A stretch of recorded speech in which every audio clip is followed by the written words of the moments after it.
이라든지 직무 만족도, 그 다음에 근로자 생활의 질 향상, 이런 것들을 위한 향상을 통하여 궁극적으로는 기업의 생산성 향상과 발전, 근로자의 직무 몰입도와 행복도 제고, 이런 걸 기여하려고 하는 게 정부 사업이에요. 몇백억의 돈이 들어가고 있습니다. 그리고 특히 올해부터 이제 작동하죠. 중대재해처벌법이 올해부터 이제 작동을 하는데, 여기에 따르면 경영 책임자가 책임을 지게 돼 있어요. 그걸 어떻게 하면 막을 수 있는가, 이런 것도 컨설팅을 해줘요. 기업들은 지금 두 가지 어려움에 직면해 있습니다. 하나는 올해 52시간, 작년부터 시작됐죠. 52시간 지켜야 되는 것 하나 하고요. 또 하나는 중대재해처벌법상 기업주가 처벌되지 않을까 라는 문제 갖고 전전긍긍을 하고 있습니다. 그런데 이러한 것을 막을 수 있는 방법을 컨설팅을 통해서 알려줘요. 알려주는 내용이 전부 공짜입니다. 문제는 기업들이 이 사실을 잘 모른다는 거예요. 여러분들이 가서 영업을 하시면서 알려드려야 돼요. 여기 고용노동부 출신 안전전문가라든지 노무사, 변호사 등이 이런 다양한 컨설팅을 진행을 하고 있습니다. 중대재해처벌법 말고 다른 분야도 있습니다.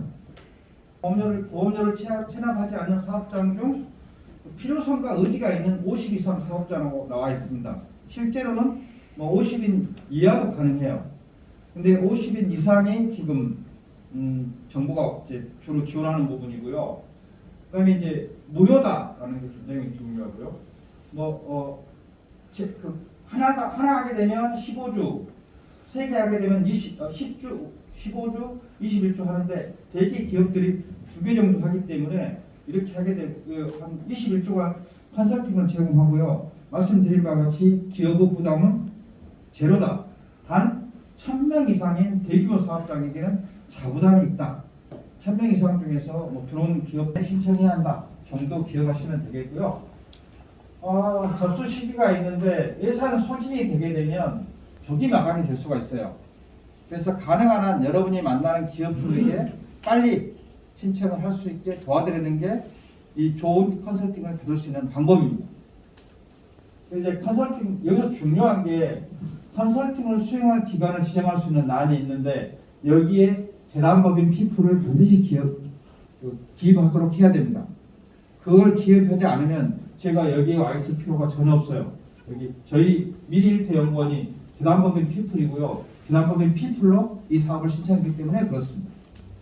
접수 마감이 나와 있는데요. 5월 13일, 6월 16일, 아마 6월 16일까지는 신청하셔야만 도움을 받을 수 있을 겁니다. 6월 16일이 넘어가면 아마 예산상 되지 않을 가능성이 높다고 생각이 들거든요. 그래서 최소한 늦어도 6월 16일까지는, 가능한 한 5월 13일까지 하시면 매우 좋다 할 수가 있겠고요. 노사 관계가 약간 좀 끄덕거리는데, 이런 데 이제 굉장히 좋겠죠. 이 컨설팅을 해드리는 거예요. 이분들은 많은 기업들에 가서 노사 분쟁 현장에서 있었고요. 노사 부장을 보신 분들이에요. 그래서 어떤 것들이 문제의 소지다, 어떤 부분을 고치면 된다, 그걸 좀 보고 알려주는 겁니다. 그래서 이제 이런 부분을 할 수 있겠고요. 두 번째는 장시간 근로예요. 지금 이제 그게 나왔지 않습니까? 52시간, 주 52시간 넘으면 안 된다 라고 나와 있고요.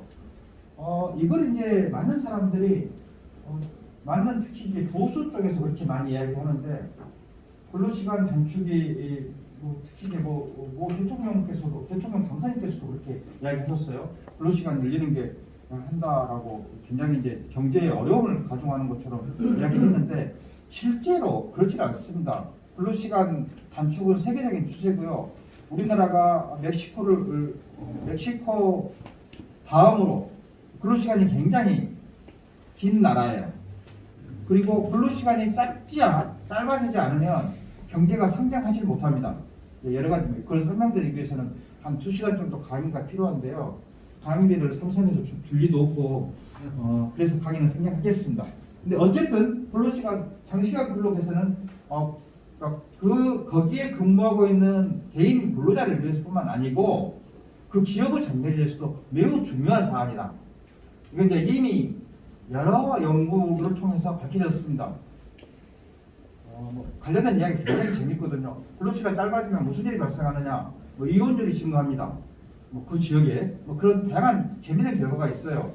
그런데 어쨌든 장시간 근로를 해서는 그 나라든 그 기업이든 성장하지 못한다는 게 확실히 밝혀진 내용이에요.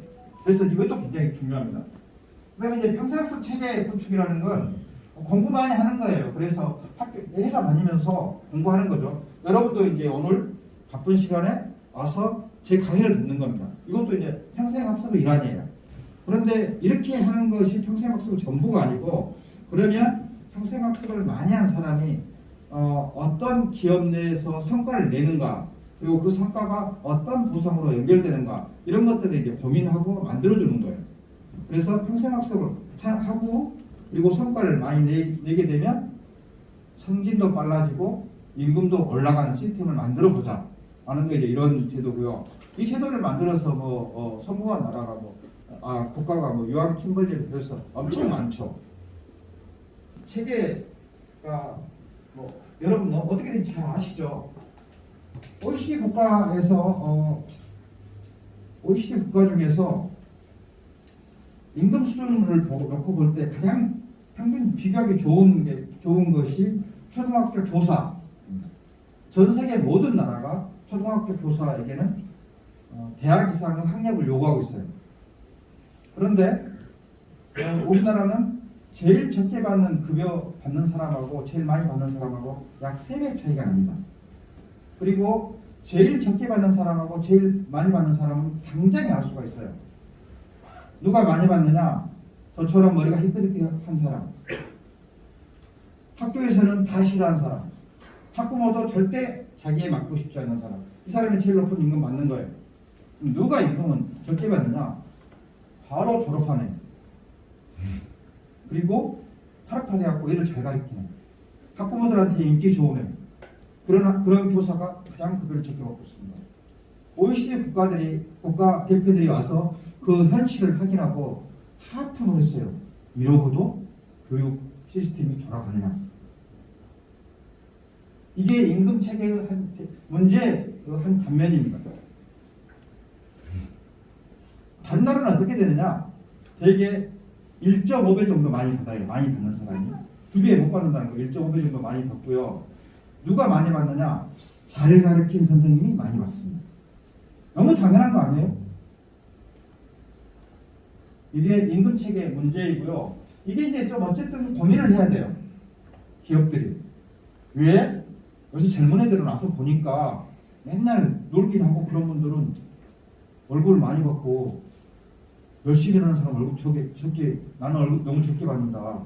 그래서 이 회사 더 이상 못 다니겠다 라고 이야기하고 있습니다. 그래서 임금 체계 개편 굉장히 이제 고민이고요. 또 평가 체계도 굉장히 이제 어려운 문제예요. 삼성에서도 평가 체계를 만들기 위해서 굉장히 이제 삼성 본사에서 고민한 적이 많고요. 또 삼성 다니는 친구들한테 이야기 들어보면 나름대로 또 고민도 많이 있고 어렵더라고요. 때에 따라서는 팀장이 정권을 갖는 경우도 있고 팀원들에게 점수를 줘보기도 하고 다양한 실험을 한대요. 근데 다 불만이에요. 근데 왜 그럴까요? 우리나라 사람들은 평가를 굉장히 잘 못합니다. A라는 사람을 평가를 할 때 제일 먼저 여러분 떠오르세요. 다른 나라 가면 여러분 퇴직금 있는 걸로 생각하시는데 퇴직금 전혀 없습니다. 세 나라만 퇴직금이 있고요. 퇴직금이라는 제도가 굉장히 기업 경영에서 문제를 많이 일으켜요. 그래서 이제 없어지는 게 맞다고 생각을 하는데 저는 퇴직금하고 이 연고 중심 이게 이제 굉장히 어려운 문제죠. 그럼에도 불구하고 어떻게 하면 평가 체계를 제대로 만들어 볼 것인가, 이걸 한번 고민해 볼 수 있는 계기를 주고요. 답이 많이 있습니다. 답이 많이 있기 때문에 그런 답을 제시해 주는 거죠. 자, 다음에는 작업 환경 개선에 관한 건데요. 이거 이제 제조 혁신이라든지 전사 업무 구조 개편에 관한 겁니다. 이제 굉장히 큰 기업에서는 엄청나게 많은 돈을 써서 이 작업을 하고 있어요. 하고 있는데 이건 이제 굉장히 역사적으로 기업이 생기고 나서부터 고민했습니다. 우리가 지금 알고 있는 여러분 기업 가면은 뭐 인사팀 뭐 무슨 팀 다 있잖아요. 그걸 제일 먼저 이제 미국의 그 모 기업이 시작을 했어요. 그리고 그렇게 했던 기업들이 가지고 있는 생산성이 그렇지 않는 기업보다 워낙 높아졌기 때문에 전 세계적으로 통일이 된 거예요.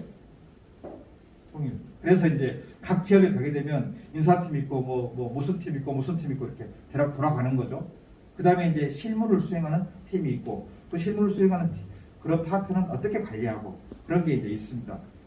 그런데 시간이 지나면서 생산부도 바뀌고 프로세스도 바뀌죠. 사람도 바뀌고. 그런데 팀을 쉽게 못 바꿔요. 왜? 바꾸는 거 사람은 싫어하거든요. 그래서 다들 각 기업마다 작업 조직이라든가 작업 환경 개선에서 반드시 필요한 부분들이 있습니다. 그리고 이걸 교체하게 되면 굉장히 생산성이 높아집니다. 쉽게 못해요. 왜? 내부적으로 이해관계가 부딪히기 때문에. 그래서 이제 이런 것들을 컨설턴트가 이런 문제가 있습니다. 그래서 이 문제를 이렇게 한번 해결하는 게 어떻겠습니까? 라고 이제 이야기하는 거죠. 그래서 방법을 제안하는 게 작업 조직과 작업 환경 개선입니다.